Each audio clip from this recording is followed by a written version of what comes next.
Selamat malam Bapak Ibu Saudara terkasih dalam Tuhan Yesus Kristus. Saya Pendeta Erika Tataung dari GPB Taman Sari Salatiga. Sebelum kita beristirahat di malam hari ini, mari bersama kita membaca dan merenungkan firman Tuhan yang terdapat dalam Ibrani pasal 6 ayat 17 sampai dengan 20. Namun sebelumnya mari kita berdoa.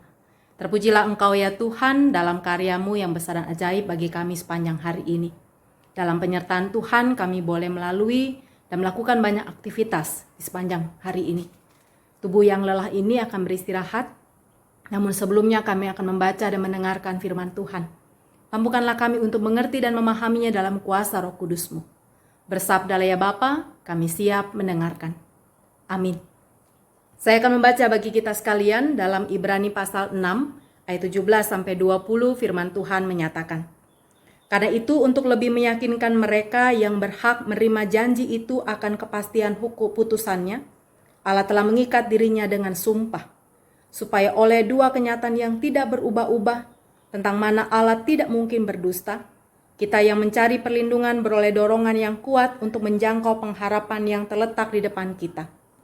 Pengharapan itu adalah sau yang kuat dan aman bagi jiwa kita, yang telah dilabuhkan sampai ke belakang tabir, di mana Yesus telah masuk sebagai perintis bagi kita, ketika Ia, menurut peraturan Melkisedek, menjadi imam besar sampai selama-lamanya. Demikian pembacaan firman Tuhan. Berbahagialah setiap orang yang mendengarkan dan menjadi pelaku firman-Nya. Bapak Ibu Saudara terkasih dalam Tuhan Yesus Kristus, berhenti berharap pada yang tidak pasti. Mungkin kalimat ini sering atau pernah kita dengar ataupun mungkin kita katakan. Karena di tengah pergumulan perjuangan hidup yang tidak mudah, dalam banyak ketidakpastian, seakan-akan kita melewati lorong-lorong yang gelap berliku, dan pada akhirnya mungkin kita merasa kita menemui jalan buntu, sehingga berhenti berharap pada yang tidak pasti. Apalagi ketika ketidakpastian itu ada pada janji manusia. Karena memang banyak orang tidak mau percaya kepada janji manusia, karena lidah manusia itu tidak bertulang, tidak ada yang bisa dipegang. Tapi berbeda dengan janji dan penyertaan Tuhan. Penulis kitab Ibrani memberikan penghiburan dan kekuatan bagi umat Tuhan, orang-orang Kristen Yahudi, ketika mengalami penganiayaan dan penindasan. Bagaimana di tengah kegalauan yang begitu besar, ketika mereka pun merasa ada harapan-harapan dalam kehidupan mereka yang seakan-akan jauh daripada jangkauan mereka. Seakan-akan Tuhan itu juga tidak hadir. Tapi penulis kitab Ibrani memberikan contoh tentang perjalanan pengalaman iman nenek moyang mereka, yaitu Abraham. Bagaimana Allah yang memberikan janjinya kepada Abraham bahwa Allah akan memberkati Abraham berlimpah-limpah dan akan membuatnya sangat banyak. Kita tahu cerita Abraham Bapak Ibu Saudara, bagaimana perjalanan Abraham seringkali seakan-akan janji Allah itu juga tidak mungkin bisa tergenapi. Tapi Abraham menjalani kehidupannya dengan melakukan kesetiaan. Dia menanti janji Allah itu dengan penuh harap dan kesetiaan. Sehingga pada akhirnya kita tahu apa yang dijanjikan Tuhan terhadap Abraham itu tergenapi. Karena menurut penulis kitab Ibrani dengan mengatakan bahwa Allah itu tidak mungkin berdusta. Tidak ada yang mustahil dalam Tuhan kita Yesus Kristus. Karena itu bagaimana pengalaman nenek moyang ini menjadi dorongan yang kuat supaya umat Tuhan mampu untuk tetap kuat, mampu untuk terus meletakkan pengharapan mereka. Yang digambarkan bahwa pengharapan itu adalah sau yang kuat dan aman bagi jiwa kita.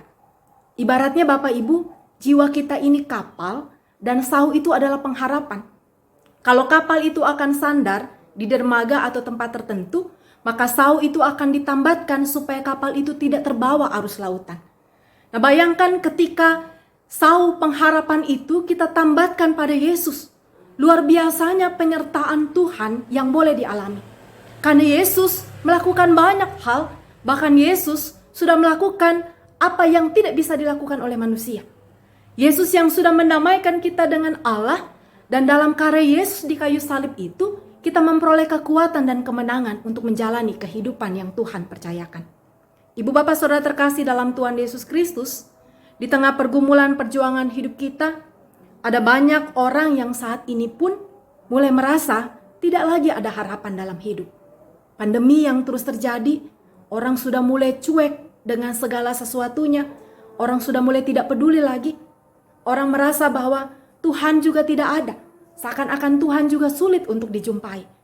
Tapi ketika kita yang berjalan dalam kehidupan ini bersama dengan Tuhan, dalam semua pengharapan-pengharapan kehidupan kita, sekalipun beban pergumulan kehidupan itu tidak mudah untuk kita jalani, tapi bagaimana apa yang Tuhan nyatakan buat Abraham, dan ketika Abraham pun menjalani kehidupannya dengan kesetiaan, janji Tuhan boleh ada. Pengharapannya tidak akan berakhir pada sebuah kesia-siaan. Nah, itu yang harus kita kerjakan dalam hidup ini. Jalani hidup dengan penuh kesetiaan dan mengimani bahwa bersama dengan Tuhan Yesus saja masa depan itu sungguh ada dan pengharapan kita tidak akan pernah hilang. Yang menjadi persoalan juga adalah terkadang dalam menjalani semua kehidupan yang Tuhan percayakan, dalam semua pengharapan yang boleh kita letakkan dalam Tuhan, terkadang kita terjangkit dengan yang namanya penyakit ketidaksabaran dan putus asa. Terkadang kita merasa Tuhan begitu jauh, Tuhan lama jawabnya doa-doa kami, Tuhan seakan-akan tidak mudah untuk dijumpai dan ditemui. Tapi lihat apa yang Tuhan karyakan buat Abraham sehingga Abraham boleh tersenyum bahagia dan bangga. Ketika kita menjalani segala sesuatunya dalam ketaatan dan kesungguhan bersama dengan Tuhan, senyum bangga dan bahagia itu pun akan ada pada wajah kita. Kita akan boleh kuat dalam kehidupan ini karena Yesuslah yang menjadi kekuatan dan sumber pengharapan kita. Untuk itu Bapak Ibu Saudara terkasih dalam Tuhan Yesus Kristus, ketika orang bilang bahwa berhenti untuk berharap pada yang tidak pasti, sudah tidak ada lagi pengharapan dalam hidup ini. Semua itu tidak terjadi dalam janji dan pengharapan yang kita letakkan pada Tuhan kita Yesus Kristus. Karena Dia tidak pernah berdusta dan tangan Tuhan ada menuntun kita untuk melewati jalan-jalan yang berbelok dan berliku itu. Mari terus meletakkan pengharapan pada Tuhan kita Yesus Kristus, untuk kita boleh hidup dalam kekuatan dan damai sejahtera Tuhan, dan mensyukuri perjalanan hidup yang boleh kita lalui. Kiranya kasih Allah boleh senantiasa hadir dalam hidup ini, dan kita boleh memperoleh kekuatan untuk senantiasa menjalani hidup dengan penuh rasa syukur, dan tetap menghidupkan kehidupan ini.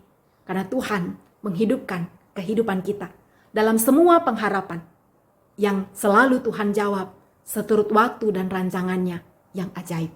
Kita berdoa. Tuhan Allah Bapa Maha Kasih, terima kasih melalui firman-Mu kami boleh diingatkan di tengah pergumulan kehidupan yang tidak mudah, dalam perjalanan hitam putih kehidupan ini. Mampukan kami Tuhan untuk senantiasa bersyukur, untuk senantiasa percaya. Sekalipun kami melewati lorong-lorong yang gelap, tapi Tuhan menuntun kami dengan tangan kanan Tuhan yang membawa kemenangan itu. Cahaya kasih Tuhan menerangi kami sekalian, sehingga Bapa di surga, kami boleh ada, terdekap dalam cinta dan kasih Allah. Terima kasih untuk sepanjang hari ini. Kami boleh melakukan banyak hal. Ampuni kami Tuhan, ketika keegoisan, keserakahan, kemunafikan masih sering ada dalam kehidupan yang kami jalani. Biarlah dalam semua hal yang boleh kami kerjakan, dengan tetap memandang kepada Tuhan, dengan tetap bersyukur senantiasa, kami boleh menjadi orang-orang yang menghadirkan berkat-berkat Allah, yang menghidupkan kehidupan orang lain. Karena Tuhan hadir dalam berkat-berkat Allah bagi kami dan menghidupkan kehidupan kami. Beristirahat di malam hari ini bersama dengan keluarga yang kami kasihi. Kami percaya Tuhan, sekalipun malam yang penuh dengan misteri, ketika kami melalui dalam dekapan kasih sayang Tuhan, kami boleh terbangun dengan kekuatan kesehatan yang baru untuk menyerukan nama Tuhan, untuk melakukan kehendak Tuhan, yang di dalam semuanya itu, kiranya nama Tuhan dipuji dan dipermuliakan. Terima kasih untuk beribadah bersama dengan keluarga di malam hari ini. Dan biarlah kami boleh mau bersama-sama membangun ketaatan ini. Beribadah bersama dengan keluarga, mensyukuri segala kasih dan penyertaan Tuhan yang besar dan ajaib itu. Sehingga kehidupan yang penuh dengan pergumulan perjuangan yang tidak mudah, ketika kami melaluinya dalam kekuatan yang berasal daripada Tuhan kami Yesus Kristus, sumber pengharapan kami akan hadir sebagai pemenang dan berkat-berkat Tuhan sajalah yang senantiasa ada bagi kehidupan kami sekalian. Terima kasih Tuhan. Ini seluruh doa dan harapan kami. Kami mohon pengampunan untuk segala dosa dan pelanggaran kami. Di dalam Tuhan kami Yesus Kristus, sumber pengharapan dan kekuatan bagi kehidupan kami. Kami berdoa dan mengucap syukur. Amin. Selamat beristirahat bagi kita sekalian, Bapak Ibu Saudara terkasih dalam Tuhan Yesus Kristus. Mari tetap semangat, tetap sukacita, dan meletakkan pengharapan kita pada janji Allah yang penuh dengan kemenangan. Di dalam Tuhan kita Yesus Kristus, masa depan itu sungguh ada dan harapan kita tidak akan pernah hilang. Tuhan memberkati.